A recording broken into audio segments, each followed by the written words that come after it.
VCU Rams, Shaka Smart. Welcome back, Coach. Great to have you here. Thanks. Tremendous win last night. To go to Dayton and win that environment, an environment you are very familiar with. How'd that one feel?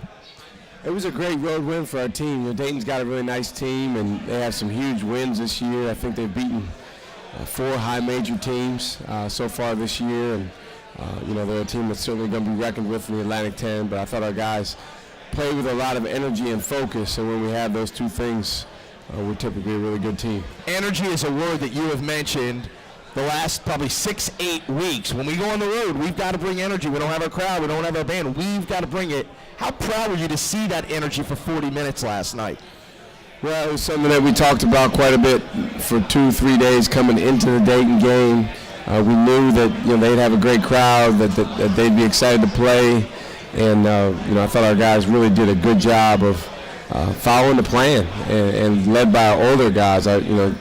A team's only going to go as far as its leaders go and its older players go, and I thought our guys did a good job setting the tone. Certainly a lot of guys contributed. It was kind of 2 different halves. In the first half, there was a lot of Travion Graham and Melvin Johnson. Talk about those 2 guys kind of carrying some of the load there. 17 points they combined for in the first half.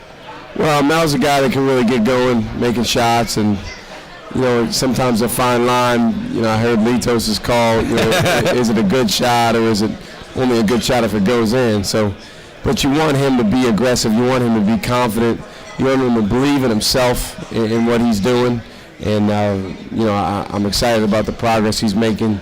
Trey, he's our guy. He's our best scorer, and he's someone that obviously we want to get the ball to as much as we can.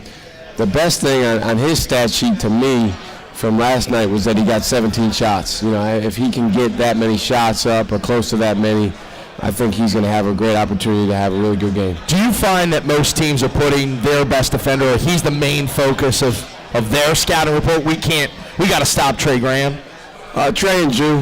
Drew gets a lot of attention too. A lot of attention. Constant double teams, and sometimes they play a guy on the front high side of him, and then they play a guy behind him, so it's hard to throw the ball in.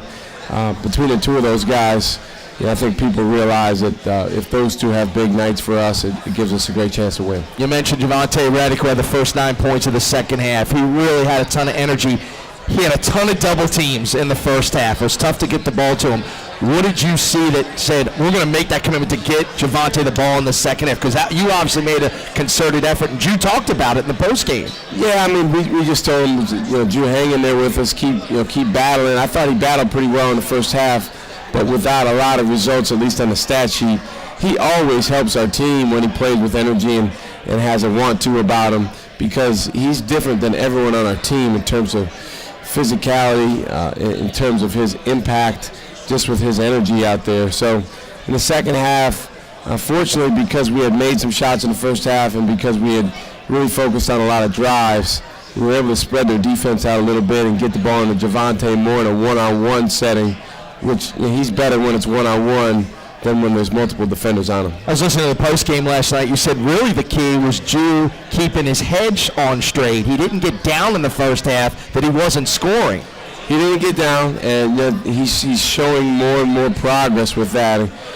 Got to credit Coach Ballard, who's working really closely with Javonte during the game on just maintaining a positive approach no matter what happens. He's a young man that in the past has gotten down from time to time when things don't go his way.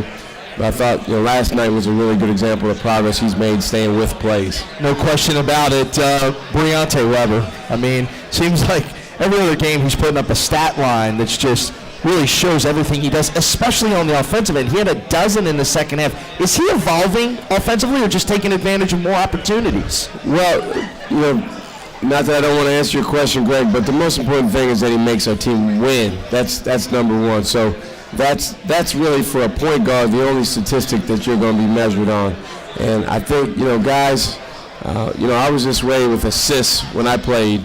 Guys get excited about certain statistics, and they kind of get into that and maybe look at the stat sheet. And there's nothing wrong with that, but you got to understand that whatever you have to do to help your team win, that's the key. And I thought Breonte did that last night. Now Saturday's game may be different. It may be more of a defensive focus for him because he's going to be playing an all-conference player.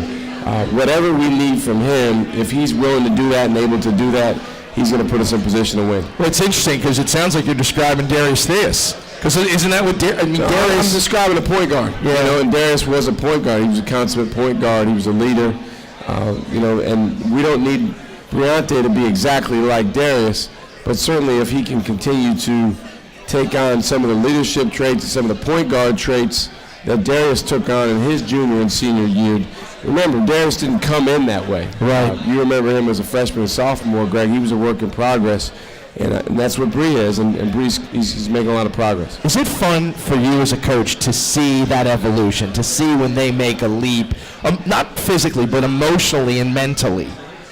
Oh, yeah, I mean, that's what it's all about. That's what we do. And, you know, again, Greg, I've said this before, we're measured based on winning and losing. That's it. You know, that's really all people see or all people are going to focus on, and that's okay. That's kind of the nature of the beast. It's that way across the country. And I've said many times, I've benefited from that. Our program has benefited from that because we've won. But what's most important for us, because it's more under our control, is the progress that our guys make on and off the court. And if we can help them move forward as people, you know, we feel like the results will take care of themselves in time. It doesn't always work that way minute for minute, but I think in time it is something that we're really proud of, the progress guys are making, and even guys that are no longer in the program, like Troy Daniels, graduated last year. You know, now he's averaging 23 points a game in the D-League. You know, Darius Theus oversees Joey Rodriguez. So we're proud of all those guys with the progress they're making. Two more things on last night's game. Jared Guest, you asked him to come in last night when guys got in foul trouble. I think Javante had 3 and Mo had 4. And talk about Jared Guest stepping up and giving you some really important minutes. Well, I thought Jared and Mo gave us really quality minutes when they came in, and neither one of them put up huge numbers. Neither one of them shot the ball much at all. That's okay. You know, the guys that need to shoot are Travion Graham, Javante Reddick, Melvin Johnson, Rob Brandon. Those are the guys we need to get the ball to shoot. And if you can come in the game as a sub or as a guy coming in for 2, 3, 4 minutes and give us a lift energy-wise, defensively, get your hand on the basketball, rebound, those are the things we're looking for from Jared Guest, from Mo, from Terrence when he's playing. And I'm sure people are wondering about his knees, making progress. He sprained his knee, so it wasn't a terrible injury, a terrible sprain. He should be back, hopefully relatively soon. I don't know if it will be by Saturday. He did not practice today, but he's someone that, you know, hopefully we'll have back soon. The last guy is Jaquan Lewis, who had some very big shots there in the second half, and he is a freshman. Which, I think that's the one thing people point out, that he certainly doesn't play like a freshman. He has a lot of confidence. They should see him coach him every day. No, he's really talented. I've said before, he's as good talent-wise as any guy we've brought in here. Wow. In the time that I've been here. Maybe better. I mean, I can't really think of anybody. Probably him and Melvin have the best, just raw talent of freshmen that we've brought in so far. But as you know, that doesn't always equate to success on the court, because so much of it is a mental game. So much of it is about maturity and emotional readiness. Jaquan's made a lot of progress in those areas. I'm really proud of him.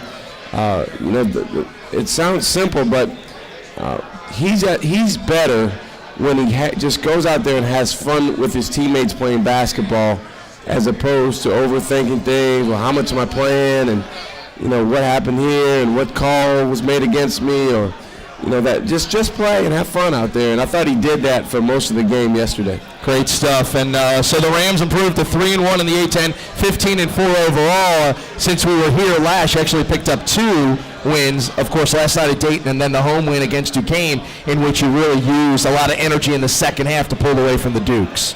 Yeah, Duquesne played well, and it's as evidenced by their game against St. Louis. They were leading St. Louis for most of the game yesterday. St. Louis came back and got them by 4. But that's this kind of league. This is the league that we're talking about, the Atlantic 10. And it's funny now that some results have come out.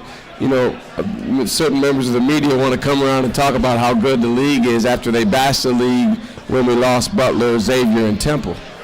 well, which one is it? So, it's a terrific conference, and Duquesne's a good team. They're a growing program. They're an emerging program, and they're playing better and better under Coach Ferry. They led at half with the Siegel Center, which not very many teams do. Talk about that second half that you guys put together. If you can go back to that, and just because that was a tremendous effort from a lot of guys. Yeah, I thought our guys really brought great energy in the second half. The crowd was great behind us.